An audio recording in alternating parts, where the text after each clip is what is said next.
Oke, Assalamualaikum warahmatullahi wabarakatuh.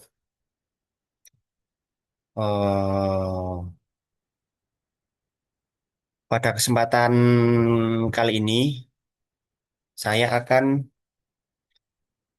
mempresentasikan tentang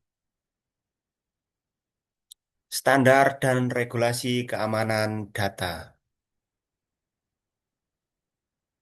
Ya,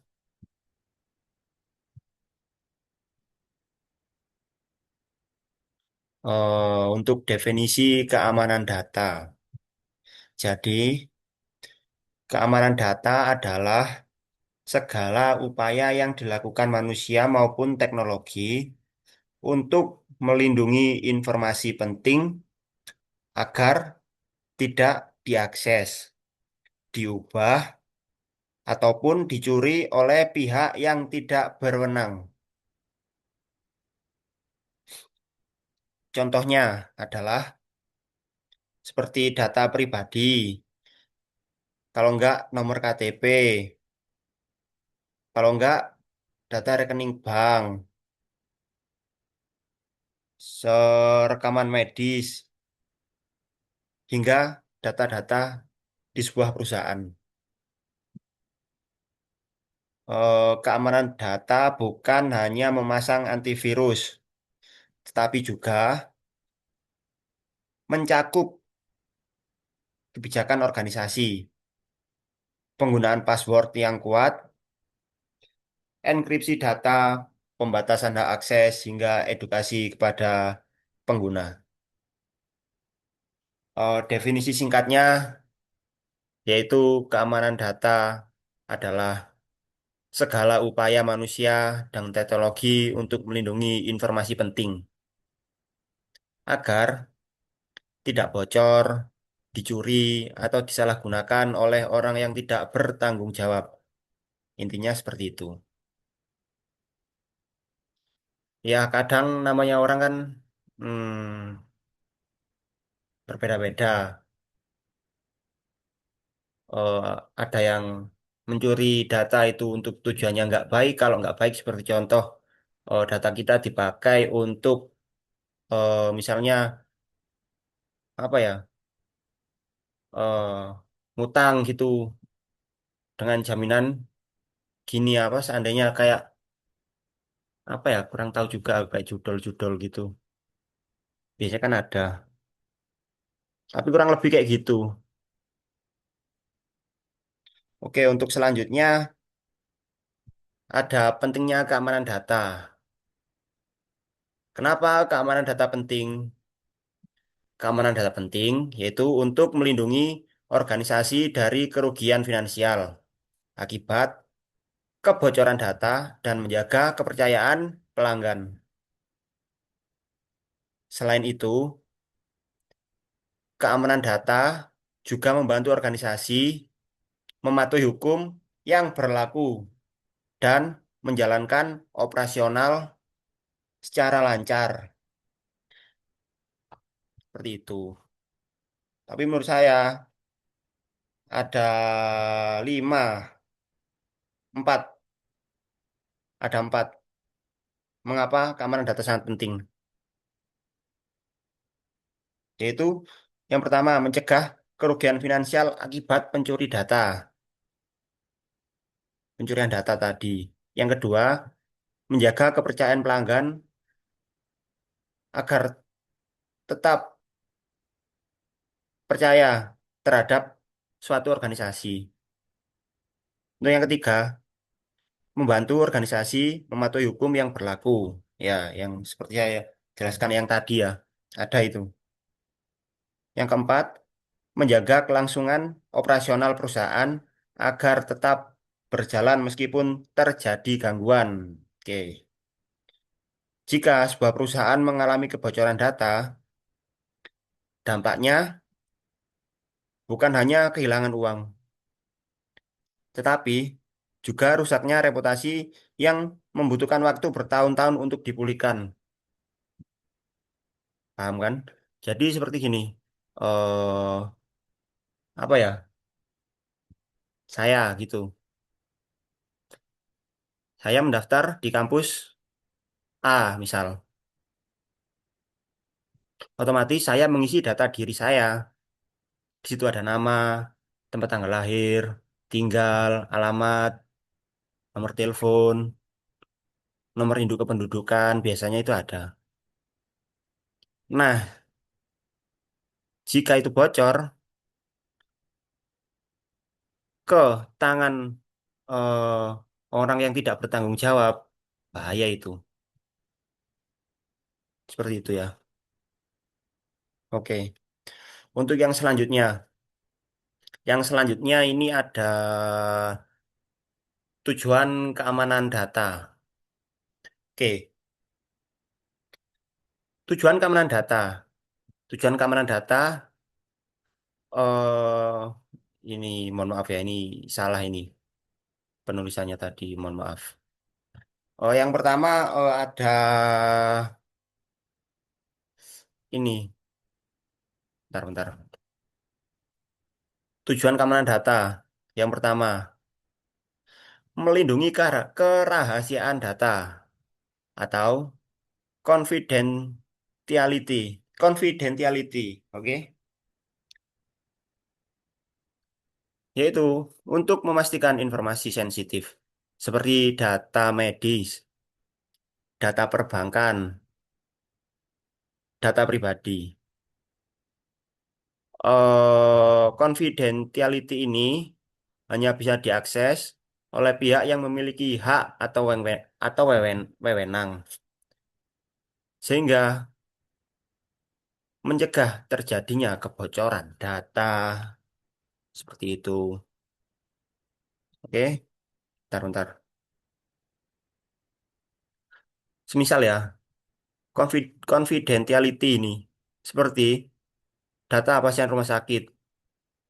Data pasien rumah sakit yang hanya boleh diakses oleh tenaga medis yang berwenang. Nah, itu. Confidentiality itu contohnya seperti itu tadi. Data pasien rumah sakit yang hanya boleh diakses oleh tenaga medis yang berwenang. Oke ya, kita melangkah ke selanjutnya. Yang kedua, menjaga integritas data atau integrity. Yang dimana memastikan data tetap akurat, lengkap, konsisten, dan tidak berubah dan tidak diubah tanpa izin. Sehingga informasi yang dihasilkan selalu benar dan dapat dipercaya. Oke, sebagai contoh nih ya, sebagai contoh yang kedua ini, integrity nih.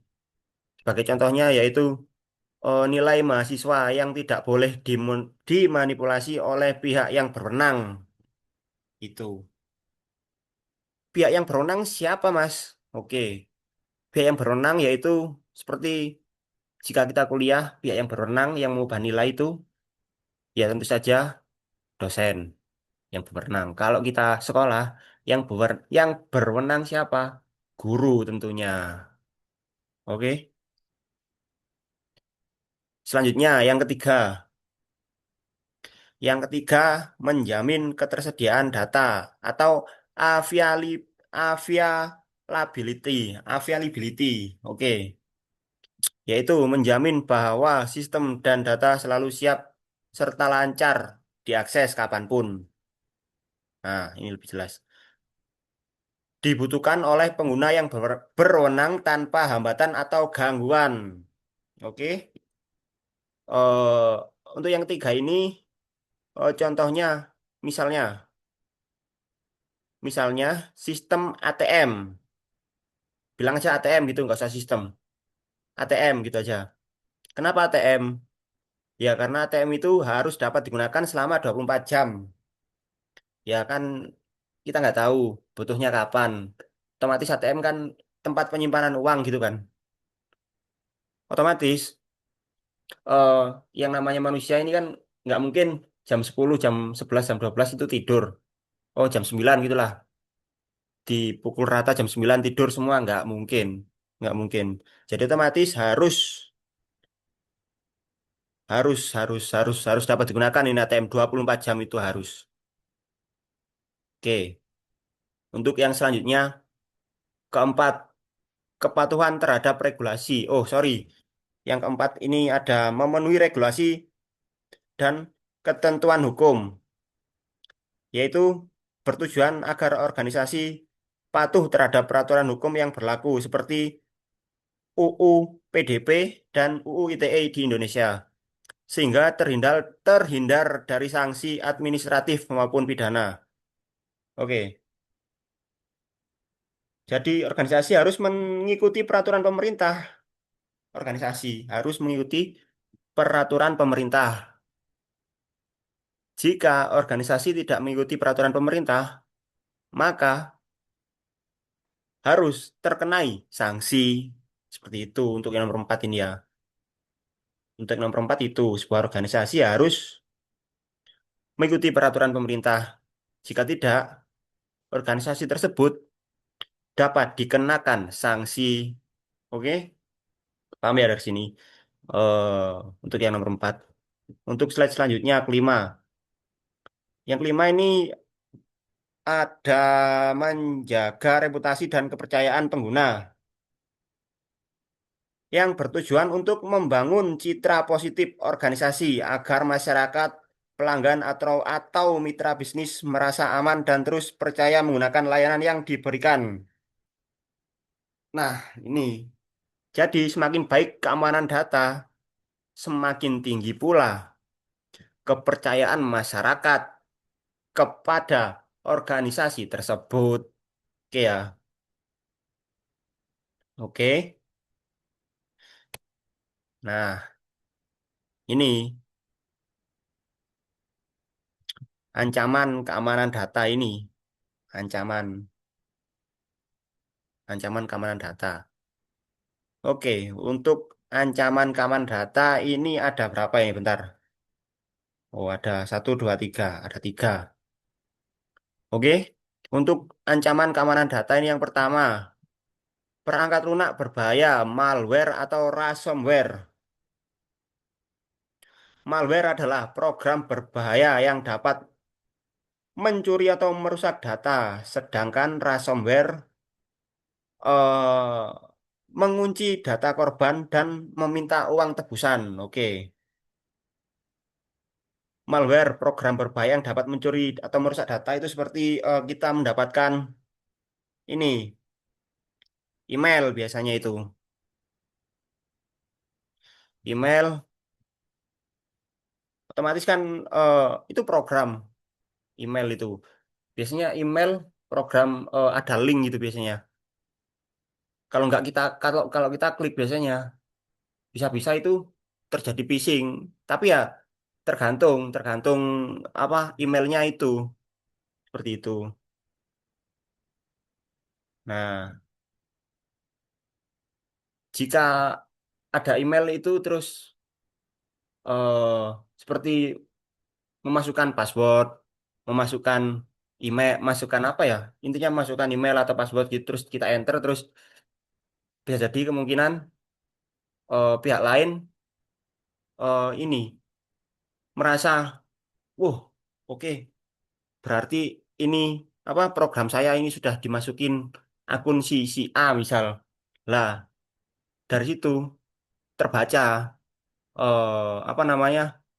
Isi dari ini loh, isi dari akun tersebut. Seperti si A. Si A mengakses email yang telah diberikan kepada si pemberi phishing itu tersebut, terus melakukan apa? Login email, login password. Nah, di situ kan terbaca. Terus eh, si phishing itu bisa mengecek email kita, mengotak-atik email kita bisa. Seperti mengetahui apa namanya itu? Nik, ya seperti itulah, seperti itu. eh Kalau malware itu pencurian data seperti eh, kita punya akun PUBG atau akun Mobile Legend. Nah, kita ibaratkan game aja biar lebih mudah. Nah, itu kalau kebobol, terus si phishing itu apa ya, intinya ngabari kita bahwasanya akun akun akun kita itu sudah kebobol sama dia. Nah, di sini biasanya itu kalau phishingnya gimana ya? Intinya pokok gini, eh si phishing itu minta tebusan seperti itu. Kalau nggak minta tebusan, akun akun akun kita hilang, akun PUBG, akun ML kita hilang itu kalau nggak kita tebus gitu loh. Nah, itu masuk ke ransomware ya. Penjelasannya seperti itu, singkatnya. Oke, singkatnya seperti itu. Program ini jahat seperti virus, Trojan atau ransomware WannaCry yang disusupkan untuk merusak sistem, mencuri informasi penting, atau mengunci dan menyandra data pemilik demi meminta uang tebusan. Nah, ya kan? Benar itu. Untuk yang kedua ini manipulasi penyalahgunaan akses, phishing social engineering, dan insider threat, yaitu ancaman yang memanfaatkan memanfaatkan kelalaian manusia, baik tipuan, pesan, situs palsu, atau phishing. Nah, manipulasi psikologis korban agar menyerahkan data rahasia. Hati-hati ya. Menyerahkan data rahasia, social engineering, maupun aksi curang dari oknum dalam perusahaan sendiri yang menyalahgunakan hak akses mereka. Nah, ini hati-hati. Hati-hati ini. Oke, selanjutnya yang ketiga. Ini ada serangan sistem dan jaringan atau bisa disebut SQL injection dan DDoS. Oke, kita langsung. Serangan langsung ke infrastruktur digital, seperti memanfaatkan celah keamanan aplikasi untuk membobol basis data secara ilegal. Oke, memanfaatkan celah keamanan aplikasi untuk membobol basis data secara ilegal. Bisa disebut SQL injection atau membanjiri lalu lintas server dengan data palsu agar sistem menjadi lambat dan lumpuh total. Itu DDoS. Ya itu DDoS. SQL kembali lagi ya, biar biar biar kita paham gitu loh. SQL itu memanfaatkan celah keamanan aplikasi untuk membobol basis data secara ilegal. Itu SQL. SQL injection. Oke. Untuk DDoS yaitu dengan DDoS itu sistemnya seperti membanjiri lalu lintas server dengan data palsu agar sistem menjadi lambat dan lumpuh total. Nah, itu DDoS itu. DDoS itu seperti itu. Oke, untuk selanjutnya, sorry, mana tadi? Oh, ini ancaman data tadi. Ini standar keamanan data. Oke, standar keamanan data. Standar keamanan data dibagi menjadi tiga. Oke, menurut saya. Standar keamanan data dibagi menjadi tiga. Yang pertama, standar ISO atau Panduan Keamanan Internasional. Pedoman resmi skala internasional yang membantu organisasi mengelola resiko. Oke, contohnya meliputi ISO atau IEC 27001 untuk sistem manajemen keamanan. Oke, untuk sistem manajemen keamanan itu ISO atau IEC 27001 sistem manajemen keamanan. Untuk ISO atau IEC 27002 untuk panduan kontrol teknis seperti hak akses. Itu beda-beda itu. Beda-beda itu standar ISO-nya. Untuk standar ISO itu tadi kan 27001 itu untuk sistem manajemen keamanan. Untuk yang 27002 untuk panduan kontrol teknis seperti hak akses. Oke. Dan ISO atau IEC 27701. 27701 khusus untuk perlindungan privasi data pribadi. Nah, berarti standar ISO kan ini dibagi menjadi tiga. Ada 27001, 27002, dan 27701. Oke. Untuk yang 27001 itu untuk sistem manajemen keamanan. Yang 27002 itu untuk panduan kontrol teknis seperti hak akses. Dan 27701 untuk perlindungan data pribadi, privasi. Itu. Selanjutnya, yang kedua, framework keamanan cyber atau kerangka kerja penyelamat. Oke. Sistem yang digunakan sebagai acuan untuk memperkuat pertahanan cyber. Ya, ada NIST, Cyber Security Framework, atau bisa disingkat ini, NIST CSF. Nah, dengan lima langkah fleksibelnya, atau identifikasi lah. Protect, detect, respon, dan recover. Oke, serta COBIT, COBIT yang membantu mengatur tata kelola teknologi agar selaras dengan tujuan organisasi. Nah, oke. Untuk yang selanjutnya, standar keamanan khusus atau sesuai kebutuhan sektor. Aturan keamanan yang dirancang khusus untuk bidang tertentu, contohnya adalah PCI atau PCI, sorry, adalah PCI DSS untuk melindungi data transaksi kartu pembayaran seperti Visa dan Mastercard, dan CIS kontrol yang berisi 18 daftar praktik terbaik untuk mengamankan sistem informasi dari serangan di era digital. Nah, seperti itu. Hmm, regulasi keamanan data. Sini ada regulasi keamanan data di Indonesia atau aturan nasional. Undang-Undang 1945 Pasal 28G ayat 1. Dasar hukum tertinggi yang menjamin hak setiap warga negara atas perlindungan data pribadi dan harta bendanya. UU Perlindungan Data Pribadi atau UU PDP nomor 27 garing 2022. Aturan utama penentu hak kita sebagai pemilik data serta kewajiban pihak yang mengelola data agar tidak terkena sanksi, denda, atau pidana. Untuk yang ketiga ada UU Informasi dan Transaksi Elektronik atau UU ITE, yakni aturan yang mengatur segala aktivitas transaksi digital dan hukum untuk pelaku kejahatan cyber. Selanjutnya PP nomor 71 tahun 2019 dan Perm Koninfo nomor 20 tahun 2016, panduan teknis bagi penyedia sistem digital untuk menjaga kerahasiaan data dari proses pengumpulan hingga penghapusan. Selanjutnya ada peraturan OJK atau PJOK, POJK, sorry. Aturan khusus yang mewajibkan sektor keuangan seperti bank, vintage, dan asuransi untuk melindungi data nasabah. Untuk selanjutnya ada regulasi keamanan data internasional atau aturan dunia. GDPR atau Uni Eropa, ini aturan perlindungan data paling ketat di dunia yang memberikan hak penuh pada masyarakat untuk menghapus atau menolak penggunaan data mereka, dengan denda yang sangat besar bagi perusahaan yang melanggar. Oke.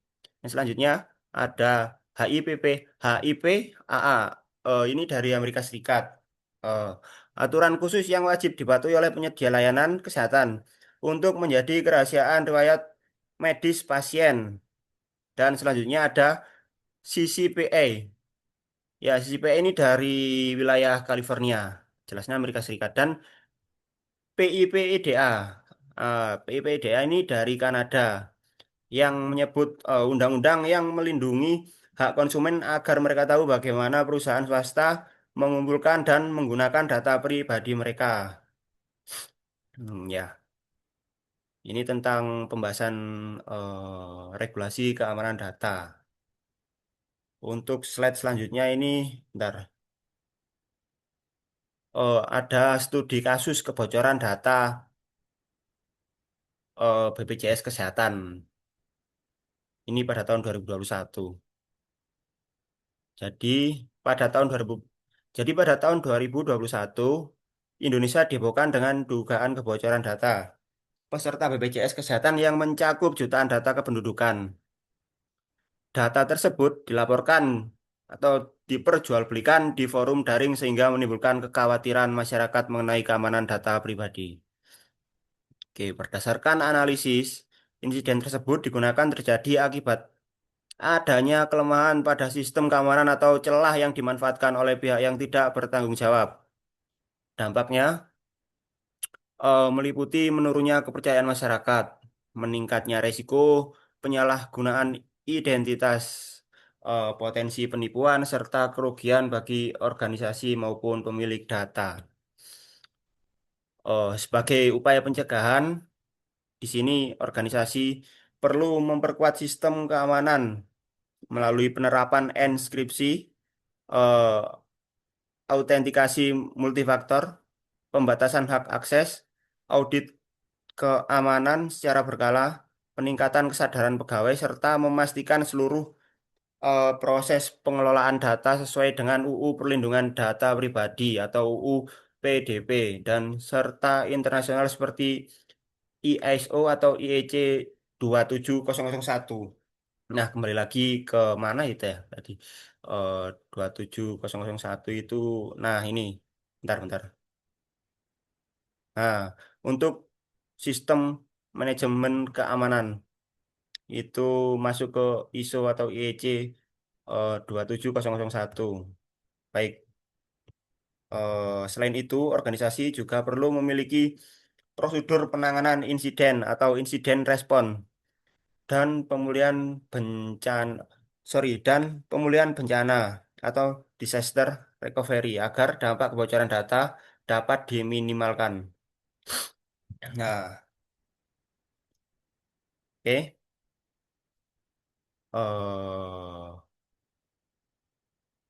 Di sini sudah sampai ke kesimpulan ternyata. Oke, bentar. Eh, Baik, untuk kesimpulannya,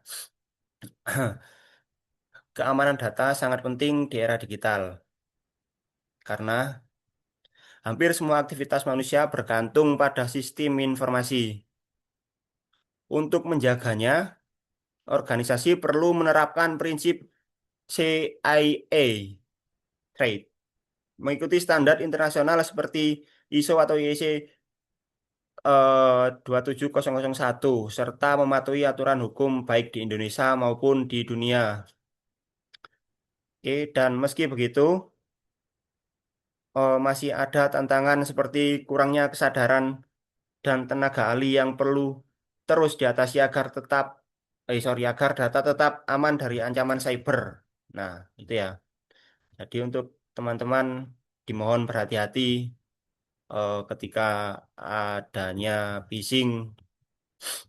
eh, Soalnya apa ya, tahun 2000 berapa itu ya?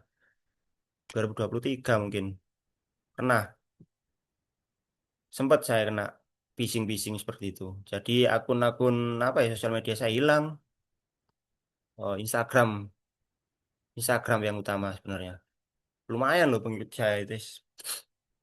Jadi ya mau nggak mau kita buat Instagram lagi seperti itu.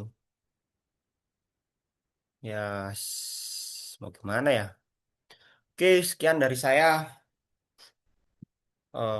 Mungkin itu saja yang bisa saya share. Terima kasih waktunya. Eh, Semoga teman-teman atau kawan-kawan yang melihat video saya sehat walafiat dan dilimpahkan rezekinya. Oke, sekian dari saya. Wassalamualaikum warahmatullahi wabarakatuh. Siap.